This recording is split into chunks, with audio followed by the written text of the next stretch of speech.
예수 믿으십니까? 그래도 믿어야 합니다. 너무 좋습니다. 기도하고 있습니다. Do you believe in Jesus?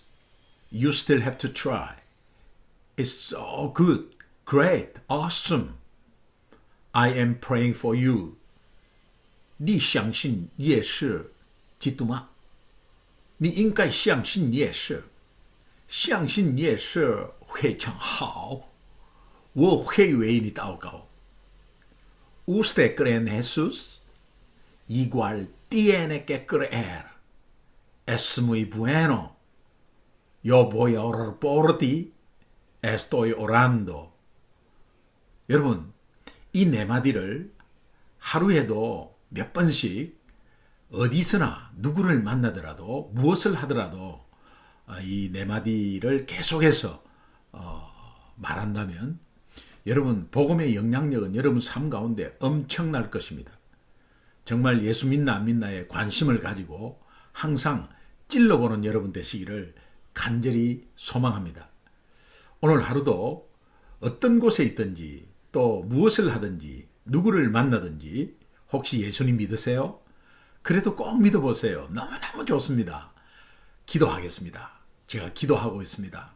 SNS를 통해서라도 여러분 꼭 한번 찔러보시면 그 복음의 영향력이 여러분을 압도하고 또 여러분도 모르는 부분에서 그 영향력이 크게 작용해서 승리하는 귀한 하루가 될 것입니다. 꼭 실천해 보시는 귀한 하루 되기를 주님의 이름으로 축원합니다. 기도하겠습니다. 하나님 감사합니다. 오늘도 말씀하여 주옵소서. 듣겠습니다. 순종하겠습니다. 예수님의 이름으로 기도합니다. 아멘. 4월 14일 수요일 새벽기도 큐티 나눔 보겠습니다. 오늘 본문 말씀은 사도행전 24장 1절에서 9절 말씀입니다. 다 같이 화면을 보면서 함께 봉독하시죠. 닷새 후에 대제사장 아나니아가 어떤 장로들과 한 변호사 더둘로와 함께 내려와서 총독 앞에서 바울을 고발하니라. 바울을 부르매 더둘로가 고발하여 이르되 벨릭스 각하여, 우리가 당신을 힘입어 태평을 누리고 또 이 민족이 당신의 선견으로 말미암아 여러 가지로 개선된 것을 우리가 어느 모양으로나 어느 곳에서나 크게 감사하나이다. 당신을 더 괴롭게 아니하려 하여 우리가 대강 여짜옵나니 관용하여 들으시기를 원하나이다. 우리가 보니 이 사람은 전염병 같은 자라. 천하에 흩어진 유대인을 다 소유하게 하는 자요, 나사렛 이단의 우두머리라. 그가 또 성전을 더럽게 하려 함으로 우리가 잡았사오니 당신이 친히 그를 신문하시면 우리가 고발하는 이 모든 일을 아실 수 있나이다.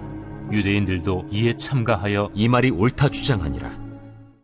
오늘 본문을 읽으면 바울이 로마서 1장 16절에 말씀하신 내용, 내가 복음을 부끄러워하지 아니하노니, 이 복음을 정확하게 내가 머리로 알고 가슴으로 느끼고 삶으로 실천해서 그 복음의 영향력이 내 삶을 압도한다. 이제 그런 의미에서 내가 복음을 절대로 부끄러워하지 아니하노니, 왜? 이 복음은 모든 믿는 자들에게 구원을 주시는 하나님의 능력이 됨이라. 그러면서 먼저는 유대인에게요, 또한 헬라인에게로다. 이 복음의 방향성까지도 이야기합니다. 먼저는 나에게요, 또 이웃에게 흘러 나간다. 이제 복음의 영향력입니다. 그 말씀이 연관이 되면서 생각이 나네요. 이 오늘 고발하는 내용을 보면은 조금 다른 게 있습니다.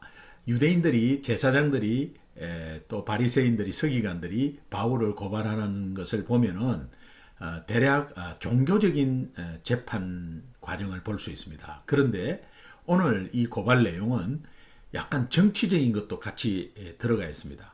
이것은 가이사라라는 도시의 특성 때문에 그렇습니다. 헬라인들이 굉장히 많이 살고 있는 이 도시가 정치적인 성향의 도시였습니다. 그래서 헬라식 재판에 지금 바울이 회부된 것입니다. 그러니까 변호사도 필요한 것입니다. 그래서 이 종교적보다는 정치적인 성향을 가장 많이 띠면서 고발하는 내용인데, 거기에 헬라인 변호사 더둘로라는 이 사람까지도 고용하게 되는 모습을 볼 수 있습니다. 오늘 본문의 내용을 좀 요약하면 여러분들이 읽은 그대로인데, 바울이 가이사랴로 호송된 지 5일 후에 이제 대제사장 아나니아가 어떤 장로들과 한 변호사 더둘로라는 사람을 고용합니다. 그리고 그 변호사와 함께 내려가서 총독 앞에서 이 바울을 고발하는데, 변호사까지 고용했다는 것은 바울 사건을 법정으로 이제 가져가서 정치적으로 이렇게 고발했다는 이 사실에 대해서 바울에 대한 유대인의 아주 극심한 핍박이 있었습니다. 그것을 예상할 수가 있습니다. 그러면서 이제 이 더둘로라는 변호사가 어떻게 총독 앞에서 지금 고발하고 있는가, 약간 정치적인 발언들을 좀 이렇게 하면서 고발하고 있습니다. 그 내용을 보면 2절에서 6절에 더둘로는 벨릭스 총독 벨릭스의 통치를 굉장히 찬양합니다.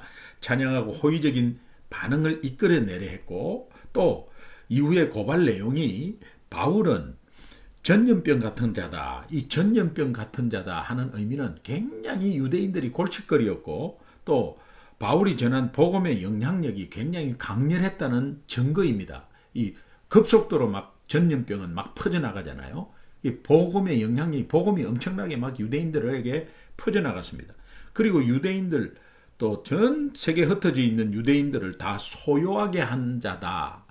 그 소유하게 한 자다라는 것은 유대인 속에 복음이 들어가니까 유대인들끼리 서로가 갈등을 느끼는 거예요.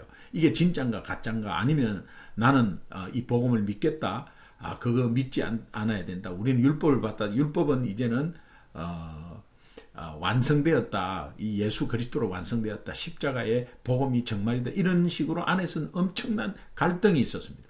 그리고 또 뭐 예수님만이 아닙니다. 예수님만 믿으면 안 되고 할례를 받아야 된다, 이런 복음도 있었습니다. 그러나 정통 순수 복음에 대해서 굉장히 고민하고 갈등했는데, 이것들을 유대인들이 다 소유하게 되었다, 이렇게 이야기하면서 소유하게 하는 자, 또 나사렛 이단의 우두머리, 성전을 더럽게 하는 자라고 이제 고발을 합니다. 그리고 더둘로는 로마 제국의 평화를 위협하는 선동적인 인물로 바울을 고발하게 되고, 그 선동적인 인물로 바울을 부각시켜서 벨릭스 총독으로 하여금 정치적인 부담을 안게 합니다. 이 로마, 팍스 로마나라 해가지고 로마의 평화를 위협하는 것은 엄청나게 로마 황제에 대한 도전이거든요. 그러니까 그것에 대해서 로마 황제의 도전은 아니겠네, 이 사람은. 그러면서 벨릭스에게 그런 부담을 안게 해 줍니다. 이제 이런 내용으로서 이 참석한 모든 유대인들이 다 동의를 하는 그런 것이 오늘 본문의 말씀입니다. 이런 위협적인 상황, 몰려있는 상황 가운데서도 나중에 바울이 발언권을 얻어가지고 어떻게 복음을 전해서 이게 전환이 되고 반전이 되는가는 우리가 기대할 내용이고요. 오늘 이 본문을 보면서 정말 복음의 영향력이 엄청나구나. 그래서 우리가 돈이 많고 어떤 지식이 많고 이런 영향력보다도 우리가 받은 이 십자가의 복음의 영향력이 먼저 우리 삶을 변화시키고요, 또 그 삶이 변화됨으로 인해서 이웃들이 우리를 보면서 그 영향력이 드러나게 됩니다. 그럴 때 우리가 입술로, 삶으로 복음을 증거할 때 그들이 복음을 믿게 되는 역사가 있는 것입니다. 그래서 이것이 전염병같이 퍼져나가는 그 이유는 복음은 하나님의 능력이기 때문에 그렇습니다. 그렇다면 제가 여러분에게 한번 질문해도 될까요?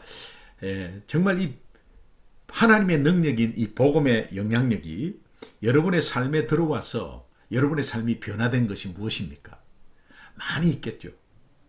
그러나 계속해서 이 복음은 살아 움직여서 우리를 인도하기 때문에, 우리를 통치하기 때문에 이 복음에 의해서 여러분은 계속적인 변화, 그것을 성화 과정이라는데 계속적인 변화가 있어야 합니다.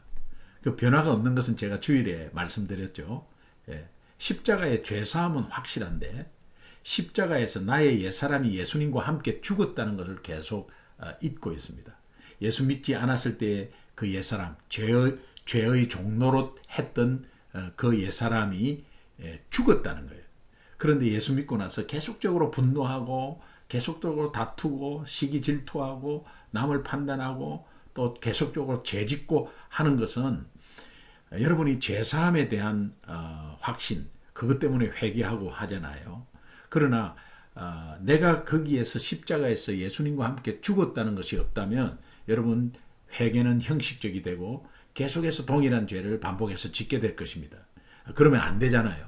그러니까 이 복음의 영향력이 이제 우리의 삶에 들어와서 내가 계속적인 변화가 있어야 된다. 여러분은 그 변화가 어떤 변화가 있었습니까? 그리고 지금 변화되지 못하는 영역들이 무엇인지를 한번 찾아내 보십시오. 여러분들이 만약에 저를 본다면 복음이 들어와서 불교, 골수 불교, 예수 믿는 사람, 교회를 핍박한 제가 오히려 예수를 증거하는 복음 전도자가 되고 또 목회자가 되었다는 그 사실만으로도 복음의 영향력은 대단하지 않습니까? 그리고 두 번째 좀 질문 드릴 것은 이 복음의 영향력이 내 삶을 통해서 드러나려면 여러분 무엇을 결단하시겠어요? 중요한 것은 내 자신이 먼저 이 복음을 제대로 알고 있어야 합니다. 깨닫고 있어야 합니다.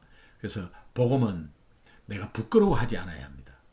십자가의 복음이 분명한 것은 죄사함의 복음, 그 다음에 십자가에서 내가 죽었다는 이 확실한 믿음, 이것이 있어야 여러분이 변화되면서 이 복음의 영향력이 여러분 삶을 지배하고 또 그것이 이웃으로 퍼져나가게 됩니다.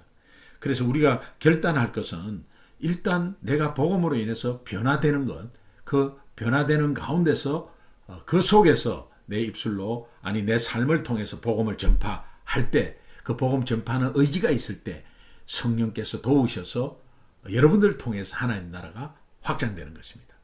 저는 세부적으로 이 복음 전파가 전도잖아요. 전도는 우리 고구마 전도에서 전도의 정의를 내릴 때 being, doing, telling이라고 하잖아요. being을 통해서, doing을 통해서, telling을 통해서. 이 being이 하나님 자녀의 정체성이란 말이에요. 하나님 자녀의 확신. 어떤 초라함이 있더라도 남이 뭐라 하더라도 나는 하나님의 자녀다. 이 확신. 그 다음에 내 말과 행동 조심해야 되죠. 그런데 내가 조심해야 된다는 그 의지뿐만이 아니라 내가 행동하는 데는 모든 행동은 예수님께 해야 된다라는 것을 연습하는 겁니다. 그래서 행동하는 것도 여러분이 정말 내가 만약에 예수님이라면 어떻게 했을까? 또 내가 예수님한테 대하듯이 하면 어떻게 할까라는 것을 한번 생각해 보시고 또 텔링, 이 텔링이라는 건 말하는 건데 이 말 조심하는 것도 있지만은 결국은 내 입술로 예수님을 증거하는 것도 굉장히 중요하잖아요. 그래서 전도는 being, 하나님의 자녀의 정체성, 확신, 이것이 중심이 딱 서서 doing과 telling의 밸런스 맞추는 게 굉장히 중요합니다. 여러분이 아직까지 텔링이 좀 약하면 의지적으로 좀 끌어올리십시오. 텔링을 잘하는데 doing에 대해서 조금 기독교 교인답지 않게 그런 모습이 있다면 doing을 좀 올리십시오. 그래서 밸런스를 맞추십시오. 그 사이에는 being이라는 게 중심을 잡고 있어야 합니다. 그래서 기독교인에게는 being, doing, telling은 삶 전체잖아요. 그래서 전도는 삶이다. 복음 전파는 삶이다. 삶을 통해서 우리가 복음 전파를 해야 합니다. 여러분 이것이 오늘 우리가 결단하면서 오늘 하루도 하루의 삶을 살지 않습니까? 살아야 되지 않습니까? 그럴 때 어떤 일을 하지 말라는 게 아닙니다. 어떤 일을 하더라도 또 가정에서도 이 being, doing, telling을 항상 생각하면서 또 이 복음은 하나님의 능력임을 그러나 이 복음이 우리 가정에 또 내 회사에 내 생활의 바운더리에 영향력을 끼치는 귀한 복음이 되어야 되지 않겠습니까? 누구를 통해서? 여러분을 통해서. 오늘 이것이 주님이 우리에게 주시는 음성입니다. 승리하시기를 주님의 이름으로 축원합니다.